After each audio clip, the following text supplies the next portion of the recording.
I got cut off. Shoot. All right, we continue. Next, after school grades are times.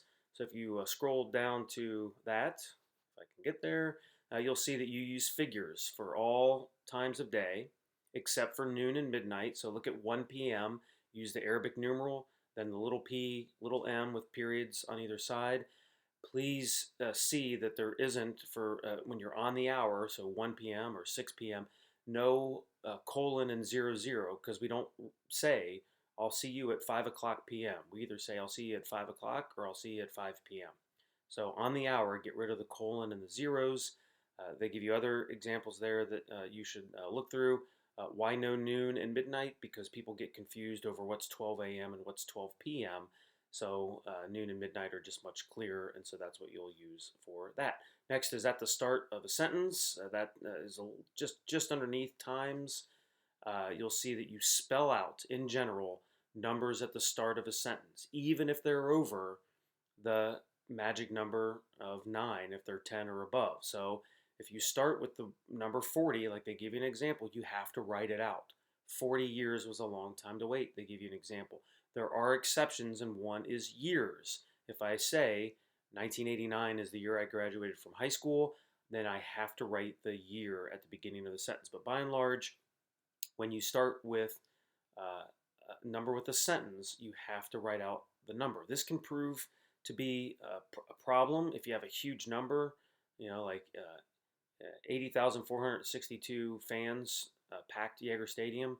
That's first of all impossible and would never happen, but also that's a really hard word to spell out and to read. So usually when you do have a really big number like that, try to find a different way to start your sentence other than with the number.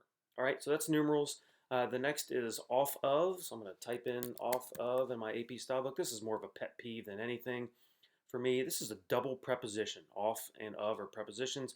You don't need both of them. You aren't allowed to use double prepositions when you write, so get rid of the of. Always get rid of the of. He fell off the bed instead of off of the bed. Same thing goes for outside of. The bird chirped outside of my window. Get rid of the of. The bird chirped outside my window. Just would be that one word. All right, it's one of the things. One of my 5,642 writing pet peeves. Next are plurals. So I'm going to type that in, and you're looking at words as words is all I really care about. So click on the, just go to plurals, and as you scroll down, you'll see lots of different subsets of plurals.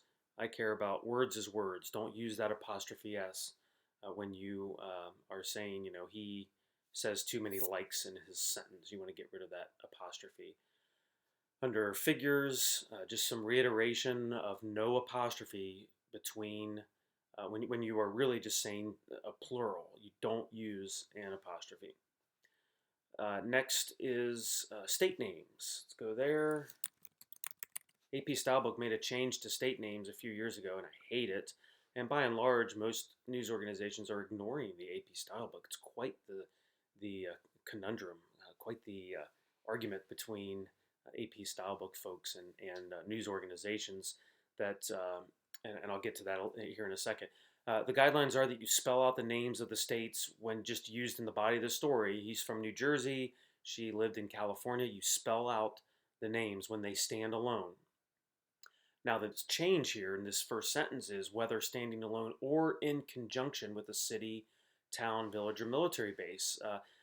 In the past, it used to be when states stand alone, you spell it out, kind of like month names. You always spell out September. But if you pair September with a date, then it's SEPT period 17, my birthday. And then same thing was with state cities and state names. When the state was by itself, you spelled it out. But when you paired it with a state name, then you would abbreviate. So my parents live in London, Ohio. If I just said Ohio, you would spell it Ohio. But if it's London, Ohio, you would spell it London, comma, and space, and then a capital O, small h, period. I still go by that you abbreviate a state name when it's with a town. Most news organizations, all the reputable ones, still do that as well. We're not happy with the AP style book about this switch. There are 8 abbreviated name states that are never abbreviated in date lines or text, and those are listed below. Actually, Ohio is one of them, where they say it's not abbreviated, but we say yes. And then there's some other information there. Don't worry about this too much. Just know, spell out the state name when it's all by itself. If you do happen to mention the town and the state, I'd prefer you abbreviate, but if you don't, I will never count that wrong. Punctuation also is a part of this. So scroll down to that. You need to place a comma, of course, between the city and state name, but you also must put a comma after the state name. This is just like full dates. When September 17th, 1983 came around, I was 12. In that sentence, I have to put a comma not only between 17 and 1983, but also after 1983. Always, same rule applies. A comma not only between the city and state, but also the state itself. Let's move on to titles. Oh, we're almost finished. How sad. I could do this all day. Under titles, you need to, titles are tricky. You want to capitalize or use lowercase according to the guidelines in this section about titles. But job descriptions are not titles. So if somebody is a farmer, then you wouldn't say, I met with Farmer Bill Jones yesterday. Farmer is a job. And so farmer is lowercase. So you have to understand the difference between a job and a title. You might have to click on titles again to get to the full section, but the full section will show you, it starts with, in general, confine capitalization to formal titles used directly before an individual's name. And they give you some guidelines. Use lowercase and spell out the titles when they're not used within an individual's name. They give you an example of the president issued a statement or the Pope gave his blessing. Lowercase and spell out titles that when they are set off by commas. So the vice president, comma, Mike Pence, comma, was elected in 2016.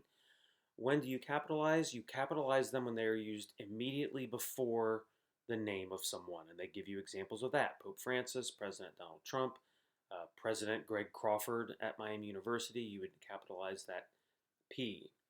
And then they give you examples when you shouldn't do that, like when they are occupational descriptions, like astronaut Sally Ride. If you are confused on whether to abbreviate, whether to capitalize, one way to do it is just to try to avoid it. And you can do that by putting the title after the name of the person. So if you aren't sure in a sentence of, I talked to President Greg Crawford of Miami University, and you're not sure if president should be capitalized, well, first, ask somebody on your writing team, look up in an AP style book and see if you can find it, or if you just want to avoid it, put the title after the name. I talked to Greg Crawford, comma, president of Miami University, and then president, and titles are always lowercase if they come after the name.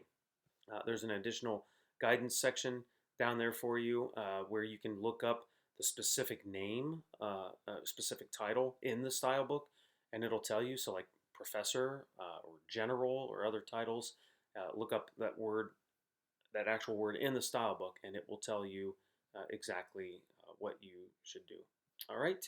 How about a little bonus? Why don't you go to academic titles and maybe spend a little time looking at that, since you are probably going to be writing about people with academic titles. All right, that's it. Your next step is to go to a document that I provided with you that gives you a little bit of practice for these titles, or for these items that I just went through in the AP style book. We are going to have a 20-point quiz right at the beginning of class on all of these items. So the first 7, and then these topics that I just went through, a 20-point quiz where you have to fix specific things. You are allowed to use your style book, so bring it to class.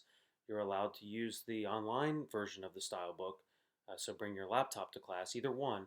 But I do expect that you have spent time reviewing these items.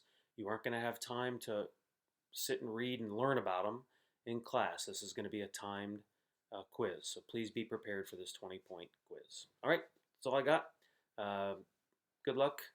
Have a great weekend. Spend some time listening to Tesla's Love Song. It's a great song. It's not really about love between a man's professing to a woman like my grandpa. It's actually the singer's talking to somebody who he loves, a friend, and just saying, I hope you're going to find love again. Everything's going to be okay. It's really quite a beautiful, uplifting message. All right.